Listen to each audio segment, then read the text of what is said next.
Pourquoi nous pouvons garder le fils de David au gouvernement? Ça, c'est encourager le mal. Nous devons être un peuple vrai et correct. Nous n'aimons pas ce qui se passe. Nous sommes déçus de voir que ces étrangers que nous avons reçus chez nous sont en train de faire les marches contre notre président qui parlait pour eux. Wana ekolekate. Wana ekolekate. Et puis, j'encourage vous qui avez des partis politiques au Congo démocratique. Oui, vous qui avez des partis politiques. Vous devez sensibiliser vos partis et faire une marche populaire publique. Dire que nous retirons la nationalité à ces Rwandais qui sont chez nous. Parce qu'ils sont contre nous. Cette nationalité-là, allez, chacun doit revoir à la base l'immigration. Parce que tous les pays du monde ont une immigration. Je dis bien, tous les pays du monde ont une immigration. Et l'immigration, c'est la sécurité. Allez-y au Canada, vous comprendrez l'immigration. Allez-y aux États-Unis, vous comprendrez l'immigration. Allez-y en Angleterre, vous comprendrez l'immigration. Oh, les pays arabes, comme le Qatar, l'Arabie, et qui font le travail de l'immigration. Donc, même chez nous, au Congo, nous ne sommes pas différents des autres membres sur la terre. Nous sommes tous un peuple, nous sommes tous sur la terre. Nous devons changer la politique de l'immigration congolaise. Je répète bien. Nous devons changer aujourd'hui, c'est Sangan Bomab. Écoute, donc, nous devons, je dis bien, changer la politique de l'immigration congolaise. Maintenant, nous avons compris. J'ai toujours dit ça, Boyora Gangate. Donc, ces gens viennent, ils prennent un nom semblable à une tribu pour qu'après 200 années, nous avons déjà été sur la terre, nous sommes partis. Les enfants des enfants, ils viendront, ils vont dire, ah, il y a 450 tribus au Congo. Mais les Banyamulenge, oh non, non, c'est une tribu qui est aussi venue au Congo il y a un temps. Ça, il faut déjà éviter ça. C'est pourquoi il faut que nous puissions pétitionner. Il faut qu'on fasse la marche. Il faut que la nouvelle constitution qui remplace l'ancienne doit être claire là-dessus. Qu'aucun peuple étranger ne peut venir au Congo prendre les noms de leurs terres, de leurs arbres, de leurs montagnes pour s'en approprier comme étant leurs origines. Il faut que ça soit clair, noir sur blanc. Bati yango na Swahili, na Kikongo, na Chuluba, na Lingala. Clair. Qu'aucun peuple étranger ne prendra les noms au Congo d'une terre, d'une montagne, d'un arbre, d'une forêt. Ça n'arrivera plus jamais. Le truc de Banyamulenge, ce nom-là doit être exclu dans l'administration congolaise et ça ne sera plus jamais accepté. Ces minables ici sont venus un jour au Congo nous dire que non, nous voulons que le Kinyarwanda devienne une 5e langue. Voilà comment on nous importune. On vous prend comme des bêtes, ils viennent chez vous, ils vous jettent un nom Banyamulenge, et puis après, ils vous imposent pour être dans tous vos gouvernements, et puis après, ils sont à tête de la nation pendant 18 ans. Et puis après, nous pensons que le Kinyarwanda peut devenir une 5e langue. Vous savez combien de dialectes nous avons au Congo démocratique? Vous savez combien le peuple congolais, nous avons beaucoup de dialectes chez nous. Tous ces dialectes-là, pas même les Kitete là, la langue de Lumumba, parmi les héros nationaux, n'est pas devenue une langue nationale. Je parle pas même les Kitete là. Pas même les Kimongo, le peuple Mongo, c'est le peuple qui est nombreux. Nous avons les peuples Luba au Congo, les plus nombreux. Et puis nous avons les peuples Mongo, le 2e. Et puis nous avons les peuples Lendu, qui sont peut-être le 3e. Je connais ces choses-là, ça fait longtemps, depuis 2e CO. Non, le Kimongo n'est pas une langue nationale au Congo démocratique. Mais on vient nous dire que mieux vaut le Kinyarwanda que ça devienne une langue nationale du Congo. Non, nous nous tout là. Non, mona. Nous avons du hota. Et chichikadi du hota. Ça, c'est commencer à importuner un peuple. Et comme Bouzoba na impolitesse, Bouzo Sakana Bisso. Donc, comme nous avons compris votre plan, comme nous avons compris votre intention, nous devons faire l'effort, tout un peuple normal, de mettre à faire votre intention. Nous commençons par vous décourager. Le gouvernement qui vient, on ne veut pas voir un soit Tutsi, Mounya Mulenge ou Mounya Rwanda être au gouvernement. Parce que ça doit être un gouvernement des Rwandais. Nous ne voulons pas, dans le gouvernement des Congolais, qu'on ait des Rwandais là-bas. Le gouvernement des Rwandais, c'est chez eux au Rwanda. Nous voulons un gouvernement du peuple congolais. Est-ce Voilà. Donc, nous répétons ça. Eux qui avaient le plan, qui pensaient qu'ils sont... Parce qu'ils ont compris que Bitumbe, comme niveau que, bah, ils ont échoué la guerre. Ok, on a échoué la guerre. Maintenant, commençons à faire les marches. Prenons tous les Rwandais, on les couvre derrière les Banyamulenge, ils vont aller faire les marches dans le monde pour maintenant pleurer. Ils veulent sauver leur roi qui est dans le déclin. Leur roi qui est en train de mourir, c'est Paul Kagame. C'est ça leur roi. C'est celui qui les a fait, tout ce qu'il a fait là, c'était lui. Sa chute, son déclin, ils ne sont pas contents. Ils disent que comment Tshisekedi peut défaire Kagame. Ils viennent faire les marches. Au lieu de dire merci à Tshisekedi qui leur a donné la place pour vivre au Congo, pendant que tous les Congolais disent non. Au lieu de dire merci à Tshisekedi, ils viennent et disent que non. Tshisekedi est en train de nous tuer au Congo, nous mourrons au Congo. Médiocre et menteur. C'est le temps de partir chez vous. Je ne tomberai pas et le peuple congolais ne tombera pas dans vos jeux inutiles. C'est terminé cette histoire-là. Je ne veux plus entendre prochainement que Tshisekedi a réussi le groupe de Banyamulenge au Congo. Ça finit aujourd'hui. Ça finit, il faut déjà dégager de ces bêtises-là. Nous voulons, parce que Tshisekedi n'est pas venu président pour aider les gens et maintenir les mêmes personnes. Ça, nous devons le savoir. Hier, j'ai commencé à parler des ministres. Je n'ai pas fini. C'est moi, aujourd'hui, j'étais très occupé. J'ai besoin d'avoir la liste de tous les ministres. J'en ai besoin. J'ai seulement un problème de connexion de l'Internet un peu compliqué ici. Je vais parler de chaque ministre. Je m'en fous qui vous êtes. Vous n'êtes jamais né au monde avec moi ou bien je ne suis pas venu vous accompagner sur la terre. Je dois être très sévère et très direct envers toute personne qui ne fait pas son travail. C'est ça moi. Donc, nous devons amener à tout le monde à comprendre que tu as on ne peut pas être dans un pays, il n'y a que Bahati qui doit avoir un poste. C'est comme si dans le Sud Kivu, c'est Bahati qui était le roi du Sud Kivu. Avec des origines compliquées, on ne sait pas d'où vient son père, le papa de Bahati. Ce n'est pas un certain Kamere qui vient, on ne sait pas d'où son papa est venu. J'ai dit des choses qui sont vraies, vous pouvez tout dire. Vous pouvez dire que non, Azam Mouchi et Walungu, je m'en fous. Leurs parents viennent du Rwanda. Oui, oui, il faut vérifier. Donc, ici c'est coup sur coup. Donc, nous ne voulons plus que dans les gouvernements de Tshisekedi, qu'on nous remette les mêmes individus, c'est comme s'ils sont venus les accompagner. Un certain Bemba Jean-Pierre, qui est toujours là. C'est comme si nous sommes venus vivre pour Jean-Pierre Bemba. Il est là, ils sont là. Leurs parents viennent, ils sont là, ils dirigent, et puis s'en vont. Et rentrent, ils sont là. Ils pensent que tout ce qu'il y a comme gouvernement que Tshisekedi peut amener, eux doivent être là. Il y a les Julien Paluku, gouverneur 12 ans dans le Nord Kivu, travaillant en collaboration avec Kagame et Hippolyte Kanambe. Il doit être au gouvernement parce que si on l'enlève, le monde va brûler. Nous voulons voir comment le monde va brûler. Pas de chantage contre Tshisekedi. Il y a un Jean-Lucien Boussa, depuis 2016, ça fait 10 ans. Lui est toujours ministre. C'est comme si nous sommes venus l'accompagner. Au Congo, il n'y a pas des intelligents. C'est un certain Jean-Lucien Boussa, un autre de la très mauvaise qualité. On ne sait même pas qui il est. Nous devons dépendre de lui. Non. Ces histoires-là prennent fin. Oh non, je m'appelle Moïndo Zangi. Oui, oui, c'est bon. Ton temps termine, tu passes.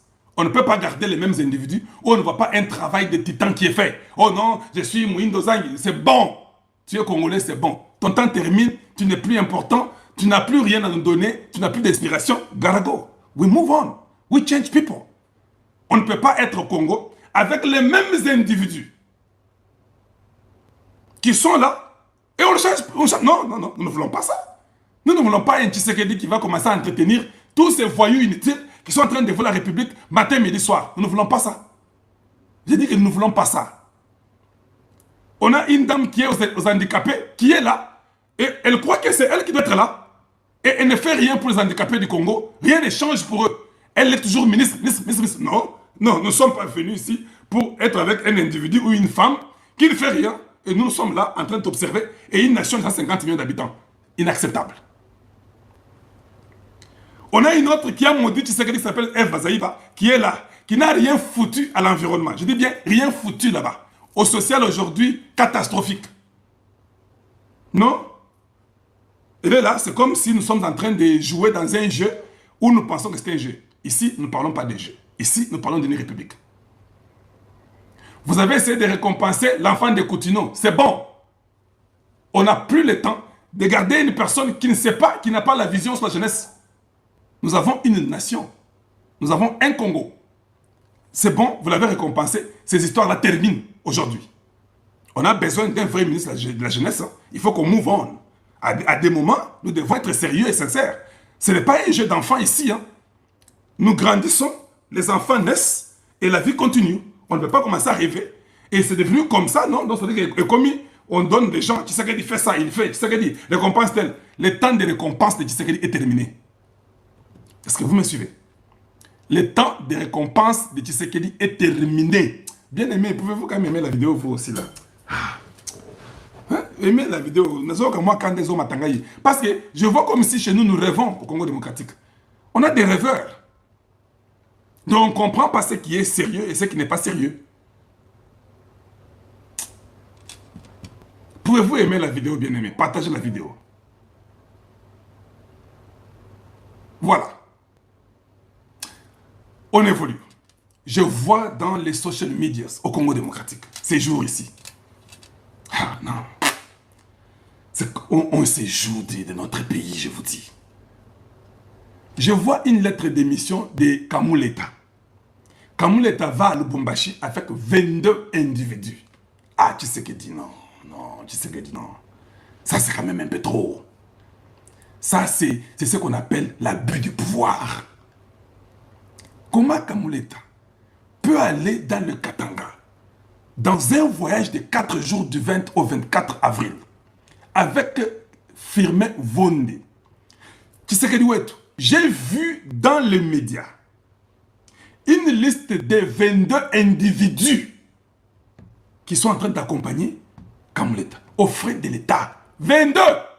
Oh, dis, non. Même si. Combien de personnes?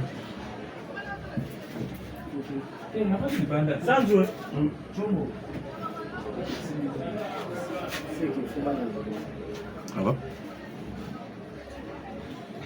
Makenga Kabila de retour. Après la marche organisée par Paul Kagame dans le monde entier pour bloquer Donald Trump. Museveni, William Ruto, bloqué par Donald Trump. Nini ezali kolekana. Mbote na bino ba papa, mbote ba mama, mbote na ba Congolais nyonso de partout au bozali ko na biso, na chaîne na bino, chaîne na biso. Alors bandeko, tozali awa na ba nouvelle ya makambo etali la République démocratique du Congo. Voilà pourquoi na écouté mbote na ngai. Parce que mon thème est béton. Doukou. Pour na ebisa bino makambo ekolekana na République démocratique du Congo. Mboka na bino, mboka na biso. Bandeko ba Congolais. Oh ezali dernier virage. Dernier virage auto kolekana ngo. Na makambo etali la situation ya Est la République démocratique du Congo. Bandeko ba Congolais. Oh ezali la toute dernière carte ya banguna ya mboka Congo. Nakoloba la France, la Belgique, bazali na dernière carte. Et vous savez cette carte on est pour la nine. C'est parce que bandeko ba Congolais Tshisekedi a nettoyé les institutions nyonso ya République démocratique du Congo. Na politique, na armée, na administration. Alors banguna mboka Congo balobi non. Soki batiki boye, Congo ekokoma souverain, bango bakolia te. Vous savez que bamesana kolia na ba mafia. Ba mafia oboye bi bango bamesana kolia nango. Ezali na kosala ka ba guerre. Voilà pourquoi Tokobeta Masolo Awa sur Makenga Bimi. Mais Makenga Bimi, na niveau ya Masisi bandeko, na efsa kiwino ke déjà que le colo ya Congo ezali verrouillé. Mais Bimi na Masisi, soi-disant. Mais nous doutons. Mais ce qui est vrai, Makenga Bimi lelo. En même temps, Hippolyte Kagame, pardon, Kabila, Abimina et Swatini. Tout ça, c'est un message. Nagoma, Monisco Yakikuna. Tout ça, ça s'est passé quand, après ma marche au Boyokaki, après le rencontre à Suisse. Alors, ben, de Kobo Tchelanga, j'aime partager l'émission, vous commenter votre soutien dans la République démocratique du Congo pour que on a tracer la situation en Boka Congo. Na auto Benga dernière carte.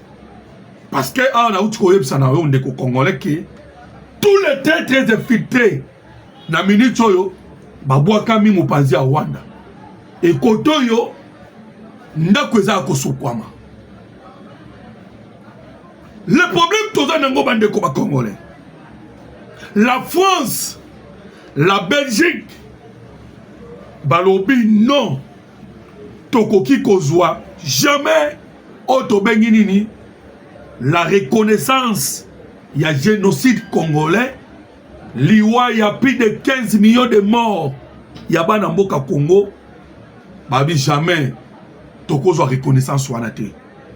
Voilà pourquoi bandeko lorsque on a kino FRDC babeti na Masisi, babeti na Uvira, babeti na Walikale, bandeko jamais la République démocratique du Congo tozwa ba victoire lokolo to utikozwa. Depuis le 4 janvier tina mokolo yalelo ezali kaka de victoire en victoire parce que les Américains donnent des surveillances. Des Américains nous ont donné le renseignement. Les Américains pourquoi? Parce que nous avons signé avec les États-Unis d'Amérique les accords aux États-Unis, le renseignement et la défense. La montée en puissance, il y a la République démocratique du Congo, bandeko congolais. Le quoi peut France a un mot à dire dans les Nations Unies. Et bah mon aki que le quoi a un mot à dire va créer l'Iwaya Karine Gousset. Maman wa simba ki ba secret. Yawe ko le kanakuna. Ndo mona ba buma mama wana. Après quand ko mama wana mbala moko ba yi français ba kimi mbangu na conseil de sécurité. Pour que ba ça là la réclamation a cessé les faits. Alors, Mendeko, vous avez maintenant compris que Balouki cessé les faits. Ndeboti Suisse.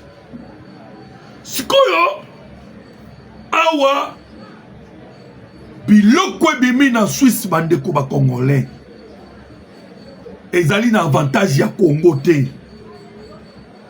Biloko bimi na Suisse.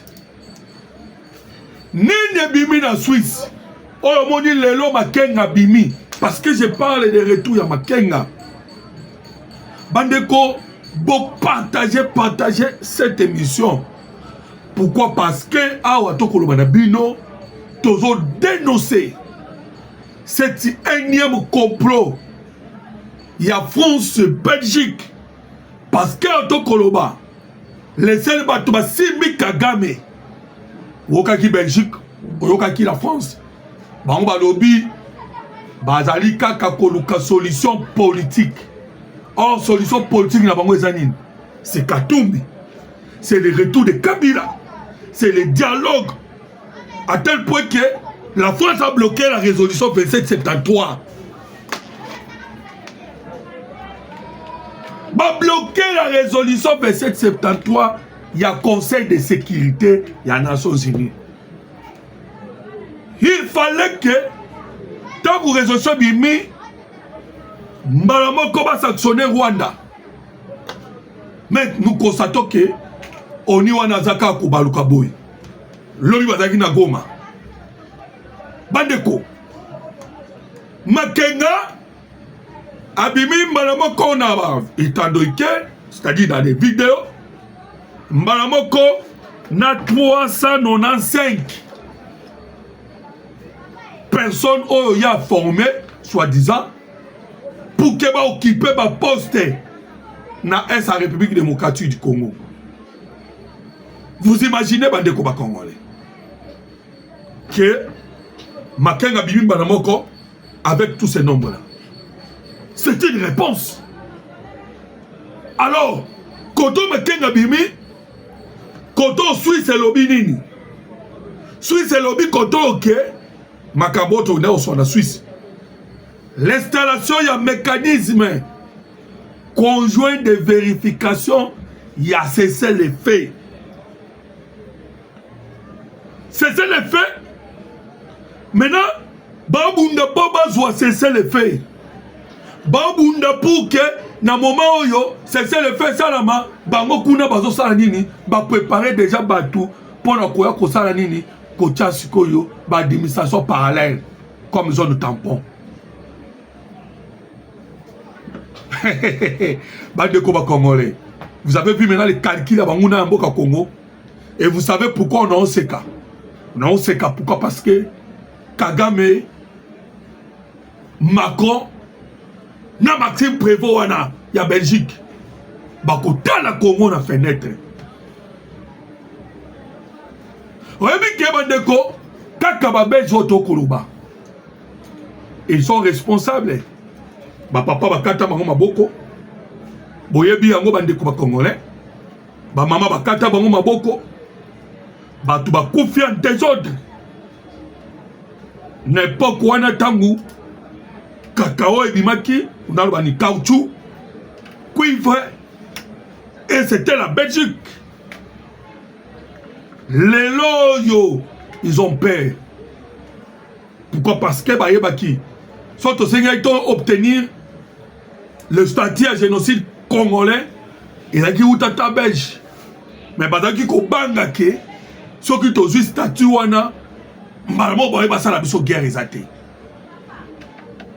Bande de combat congolais, beau aimer émission, beau partager. Abonnez-vous massivement. Parce que Magamto Koloba, ils allaient Magamotali, la République démocratique du Congo. Mboka Nabino, Mboka Nabiso. Mboka Tokotike la banda.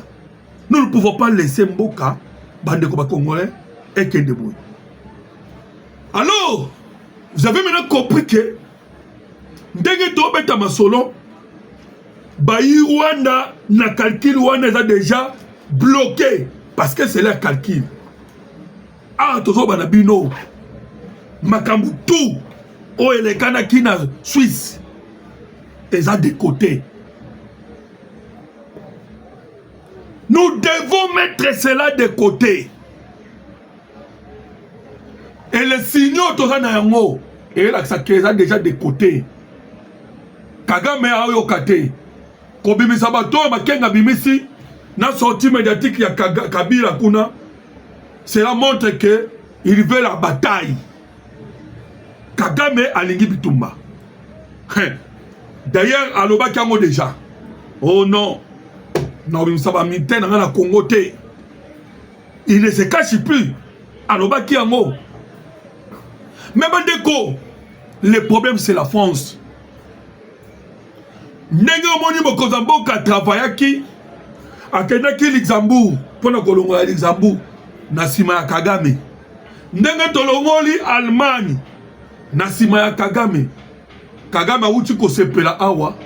Mais même le Bayern de Munich parce qu'il y avait des accords là-dedans. Ndenge Tolongoli, Grande-Bretagne, Australie, Canada, États-Unis d'Amérique, et Sengeli France à Longwa, ou soit, Bakolongwa ensemble. Quand la France n'est pas au travail, n'a cessé. La France, au travail n'a cessé avec Paul Kagame. Voilà pourquoi maintenant, Donald Trump passe Ah, toujours terminé solo à la vitesse supérieure. Trump a passé à la vitesse supérieure. Na copain Sabiso Sikoyo. Bah, drone de surveillance. Ah, est-ce que tu passes à la vitesse supérieure? N'est dans une drone de surveillance. Ils ont permis à Sabiso Sikoyo. Toye Bamunguna, Nani, Nanani. Au Azali, dans le moment où il y a la République démocratique du Congo. Et surtout, le chef rebelle, pour Babetama. Nani, Nanani. Tu as vu ce qui vient de Bandeko avec les États-Unis d'Amérique. Ndenge, Donald Trump, Yemoko, a montré le président Tshisekedi, a signé son soutien dans le gouvernement de Donald Trump dans la migration. Bon, on dit que payer Bisson. En retour, les États-Unis d'Amérique ont ravitaillé la République démocratique du Congo dans la zone de surveillance que je viens de dire. Alors, tu as comme un complet. Tu as un drone de surveillance, tu as un drone de combat. Donc, notre ennemi qu'on doit combattre, qu'on doit attaquer beaucoup plus, et à Kabaï français pour bâtir Kagame. Déjà, tu as les colonnes de technologie. Quand ce la France a tiki Kagame, Nikoleza Akotanga Kagame Rokweya, et la paix qu'on a na Est et na Rwanda. Jusque là, Batouba Kochaye. Biloko Boyo qui bande de Tukoloba. Oh, le Canada qui est en Suisse, c'est la France. Oh, c'est les faits. Comment est-ce que bande de Congolais? Le coup permet M23. Sanctionné par l'ONU. Sanctionné par les États-Unis d'Amérique. Comme étant criminel. Mais, na Suisse, kuna, kende koloba, tout ça n'a bango, tout ça n'a mécanisme de vérification de cesser les faits. Or que le groupe en question, la force OSMI groupe Wana, ils allaient le Rwanda. Et le Rwanda, sanctionné par la résolution 2773, bande koba congolais, tolo banabino, la France a sakana na biso, a balukaboy. Mais ils ont échoué. Bakolela. Bakota la Congo na fenêtre. Ils n'ont même pas intérêt. Bandeko, quand ils soutiennent le Rwanda, parce que pour la bango, même à les millions de morts, et tali bangote. Les lois et oignons sont pas comme ça là. Vous avez vu que Bazaki na Moïse Katumbi. Au travers il y a SSS5. Bameki kuna na Grand Katanga. Bandeko. Et c'est bité. Bameki na Grand Katanga. Ils n'ont pas réussi. Les lois automoni bandeko ba Congolais mbaramoko. Ba révélation et kobima. Ba révélation et bimi. Sur ce plan, il y a placement, il y a Empire Imatuti. Un projet où Simbamaki, na William Ruto, Paul Kagame, na Yoweri Museveni. Wapi, na niveau à Est de la République démocratique du Congo. L'échec complet. L'échec total. Batamboli. Pour se victimiser. Marche au moni. Les États-Unis d'Amérique, marche au moni. Na Royaume-Uni, na France, objectif lango zaika moko, se victimiser. Ça c'est la stratégie de Kagame. Mais bazaki rencontré par la réalité. Tango ba otuna bango. Bo pesa ba kombo ya ba oyo ba kufi. Tango ba tuni bango. Minemwe place oyo ba nyamulenge ba vandi. École ezalika ba tuti, il n'y a que de tuti. Alors, bandeko, alors que kuna population basa plus de 10. ethnies. Il y a des Bebembe, il y a des Bashi, il y a des Bafulero, il y a plusieurs ethnies. Oh, avant wapi, na niveau ya Minembwe. Mensonge, le Coran mensonge. Décortiqué par les Américains. Hey, mais Bandeko, va commettre erreur grave. Erreur grave. Pourquoi? Parce que Donald Trump, après avoir vu cela, après avoir commandé cela, bas service de renseignement, il y a des Américains qui ont travaillé là-dedans. Pour l'identification, il y a des organisateurs, il y a des marches, il y a des nyonso. Ils ont identifié moko. Ils ont identifié bango. Et déjà la liste des alliés. Bandeko ba Congolais liste des alliés. Et dans la liste on a retrouvé des Rwandais. Et les Américains ont compris que l'ennemi Sikoyo est allié de Rwanda. Voilà pourquoi tu as vu que moto est coupé là entre le Rwanda et les États-Unis d'Amérique, tout comme entre Bissopena, France, Belgique. France, Belgique, au Bazali, bande Congolais derrière le Rwanda. Pour freiner les choses. Pour même matin, de sorte que, tant que primaire et aux États-Unis d'Amérique, et que les démocrates sont à la scène, mais retard. Une mission impossible. Mission impossible pour les Congolais. Alors, Yoka Sikoyo, l'arrivée à Baï Monisco, tant que commis dans la zone wana Otoko Benga, zone contrôlée par le M23, na Goba, ba Monisco ba komaki kuna. Et arrivé là-bas, tomoni mama oyo, azaka na sima Viviana, ya bayi foncé. Aye pa na bango. Bango ba zi document ba pesiye. Et na document ba pesi et pas ya Monisco ou Antokolba, Viviana ainsi que James Chouan. Biloko ba kobi na kati bandeko. C'est simplement Otobengi les accords du 23 mars 2009. Yangona yangonde ezaki na kati. Soki na tangelo document ko kakanda. Voilà pourquoi Batouana toko isano bandeko ba Congolais. Kagame ne quittera pas l'Est de la République démocratique du Congo. En lisant le document oyo, les M23 ba pesi. Namaboko soki si vous voulez bandeko, naebike à un moment et ça la pasi na ba Congolais koyo kamaka mususu. Mais il est important aussi boye baka ndenge banguna ba Congolais bazali ko fonctionner.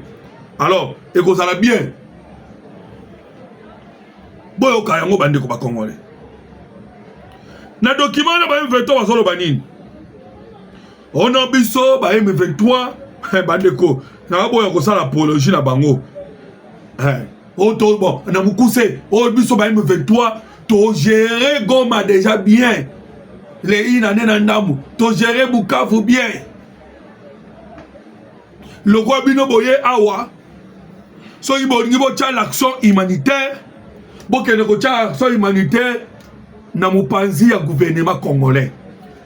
Ça c'est bon toi lobby. Obiso tozobo na bisote yoka.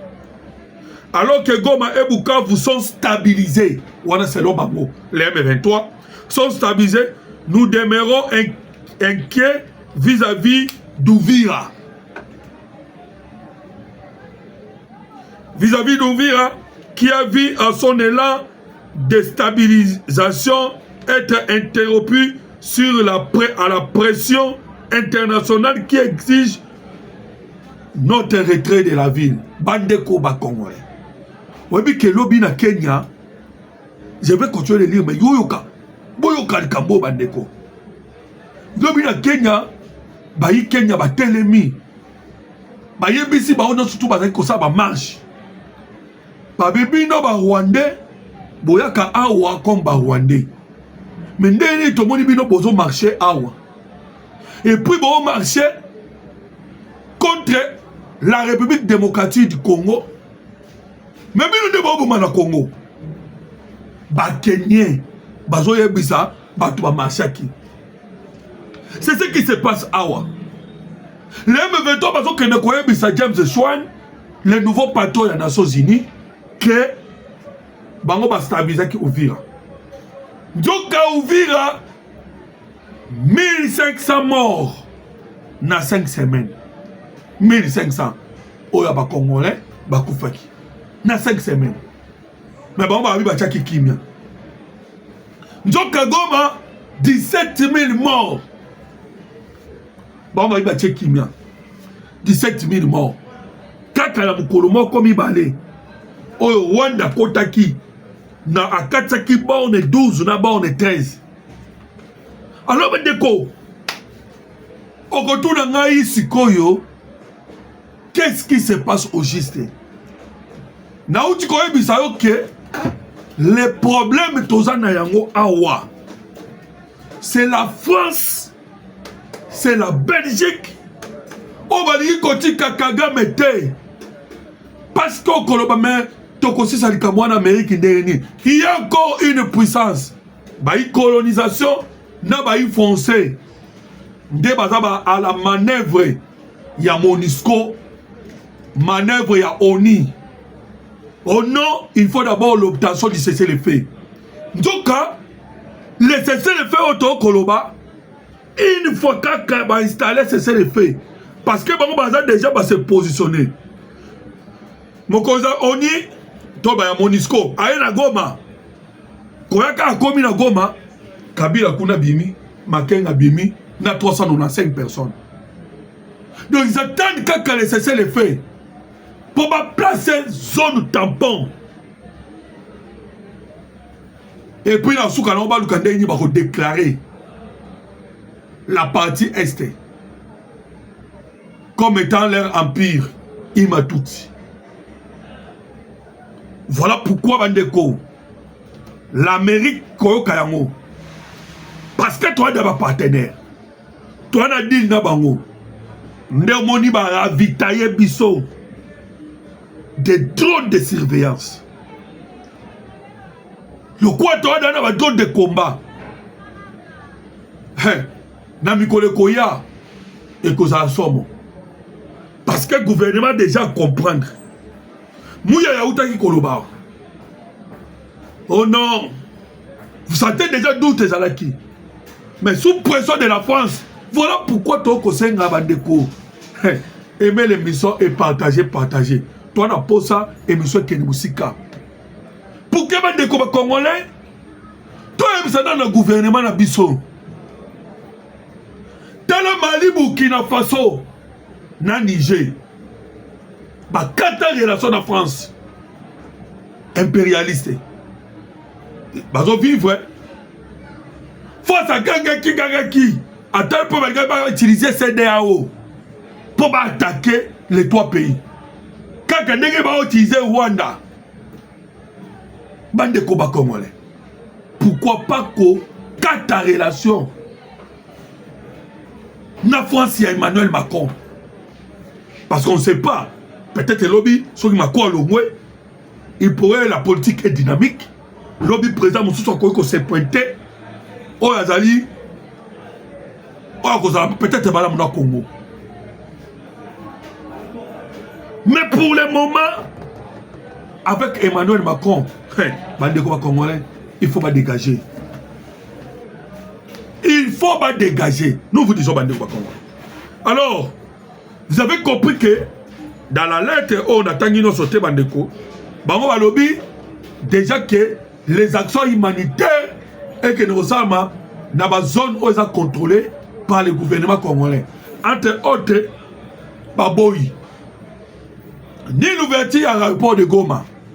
Ils ont conditionné que l'ouverture ya aéroport ya Goma ekosalama kaka soki Kinshasa ake kofungola ba banque wana aéroport ya Goma ekosala. Alors je voulais de sorte que binomo pe ba congolais boyoka awawa la situation où ezali kolekana na est la République démocratique du Congo. Soutani Makenga a fait une apparition publique le 23 avril 2026 à Kanombe, dans les territoires soi-disant de Rutshuru, pour présider la cérémonie de clôture d'une formation politico-administrative organisée par AFC M23. Il a émis leur attestation à 395 cadres, patati, patata. J'ai voulu vous lire les documents parce que toujours la processus d'abord.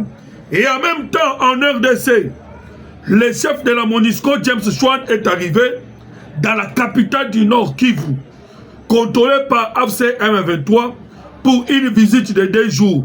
Vendredi 24 avril, sur place, il a notamment rencontré les dirigeants des groupes. Je pense que Boyoki, ce qui se passe dans le moment où l'arrivée à MONUSCO, l'apparition de Makenga et l'apparition de Hippolyte Kanambe, alliance Joseph Kabila. Bandeko, a Otozolo Banabino, que c'est la dernière carte à Kabila. Pourquoi? Parce que a Otozolo Betamasolo, déjà Kagame consomme déjà ceinture. Motozo pela na Rwanda.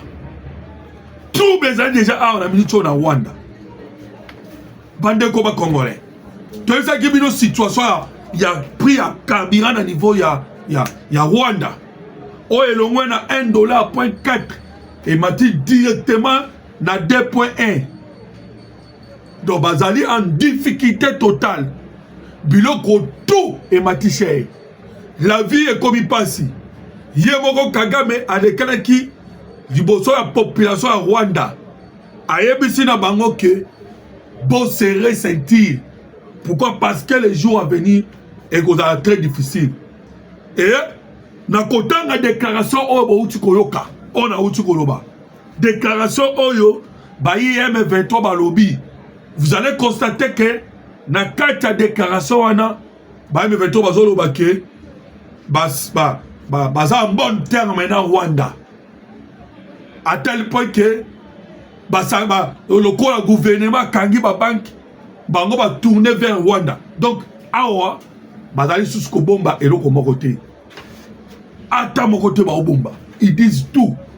Donc bandeko, vous avez compris que la situation est kolekana.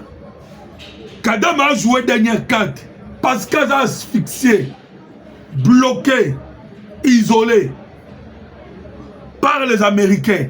Tellement même un blocage, même un annonce. Voilà pourquoi il a joué dernière carte. Carte de la souka, la France. Pour que Meka, côté la zone tampon, au travers il y a installation à cesser les faits. Pour bloquer la République démocratique du Congo, à utiliser des armes pour mater la rébellion. Pour chasser l'agresseur dans le sol congolais. Les manœuvres au français baosal. Mais le gouvernement déjà a bandit déjà qu'on répondre. A bandit déjà qu'on répondre bango. Moko moko. Donc, les Congolais doivent savoir que Bitumbo to Bunda et Sengel kokende kosilisa yango na Rwanda pe na Uganda ainsi que Kenya. Parce que bango baza déterminé. Ba déterminé. Comme il y a 395 personnes au Makenga, c'est un signal politique. Maloba il y a officier général Uganda, officier ougandais. Balangage oya lobaki. Oh Congo il faut un fédéralisme. Et comme fédéralisme. C'est clair. Déclaration William Ruto. Que bango, il faut pas construire une gélatine à cette kiff. Pour permettre Biloka Bimarakuna. Ils veulent toujours garder l'Est de la République démocratique du Congo. L'influence Yabambo Kawana. Pour ça, Nabango Yangoana. Et vous avez compris que tu comprends de points ni Mwanga Chouchou à 500 000 $ à Pessina Jama Kabundu. Nous avons compris cela. Nene Jama Kabundu, Kakana Mukolo O Kabila Poni Abima, Makenga Abima, Yepe Jama Kabundu Abimi. Et Abimi, à quel baba bêtise. Ba bêtise. C'est vraiment les qui m'ont Nous avons maintenant compris. Pour Biloko Jama Kabunda Lobi, il était à l'IDPS. Jama Kabunda Lobake, s'il vous plaît, n'attendez pas non. Pourquoi? Parce que c'est difficile, c'est vraiment, et ça la passe. Ma déclaration salité. Donc, les que non. Baï Kasaï oriental et occidental. Dès Bazawana, Bazalik la possibilité, fallait même pas. Bandeko. Attendez, n'attendez la binongo. Parce que, il y a somme. Construction des usines. Plutôt, pardon. Construction des universités à Mbujimaï et Kananga. Si on prend un micro pour donner aux Kassaïens, on comprendra que personne n'a besoin de ces universités. Les gens souffrent là-bas. A dit Jean-Marc Kaboun. Yoka déclaration Jean-Marc Kaboun. Bande combat congolais. Yoka déclaration. Donc, pour d'ailleurs, il ne fallait pas battre usine. Urgent. Un drone militaire, hier, 3 viennent d'être détruits. Aussi vers Kakenge. À Solo, en ce moment, la République démocratique du Congo vient d'abattre les drones ya Rwanda na niveau ya Minembwe. Un militaire RDF capturé à Minembwe. Un militaire des forces de défense du Rwanda vient d'être capturé dans les hauts plateaux de Minembwe par le FARDC. Après une embuscade bien montée par nos FARDC. Selon des sources sécuritaires locales, il s'agit d'un sergent de forces spéciales rwandaises. Il était en mission dans la zone engagée dans des opérations aux côtés des éléments, avant de tomber directement dans les pièges de nos forces armées de la République démocratique du Congo. Encore une preuve de la présence de Rwanda au sol congolais. Bandeko, photo na Ezaliana. Photo na Yango. Tout de suite, il vient d'être arrêté, appréhendé, tombé dans les pièges. Yabaï et FARDC. Alors, vous comprenez que Kagame a salaki ba Jewana. Pourquoi a salaki ba Jewana? A salaki Yango dans l'objectif ba Jeaba marche. A changé biso, yaya au la guerre. Tout ça qui dit déjà que Kagame ayekola et pas américain talk and fight. C'est le système Oya Yekola. Talk and fight. Dialoguons et combattons. Alors Bandeko, c'était avec plaisir qu'on partageait la bino Bandeko Makambotani la République démocratique du Congo. Kakandenge na utikolo bisala bino que la République démocratique du Congo a tout jeté. Nous avons compris, Bilo Kwebimaki na Suisse, ils allaient pour légaliser la rébellion et que le gouvernement congolais a boité en Mobimba. Et la sortie à Makenga, objectif faisait qu'à Moko. Ils allaient une réponse pour dire que Bango, Bandimi de Bakoufa. Donc, comme Bandimi Bakoufa, c'est leur décision. Ba décider ba trahir Mboka. Ba décider ba agresser Mboka. On n'a rien encore à faire avec eux. Donc comprenez déjà que le gouvernement congolais peut répondre farouchement Nabango. Numéro de téléphone sur le plus 243 89 40 330 80. Plus 243 89 40 330 80. Que Dieu vous bénisse.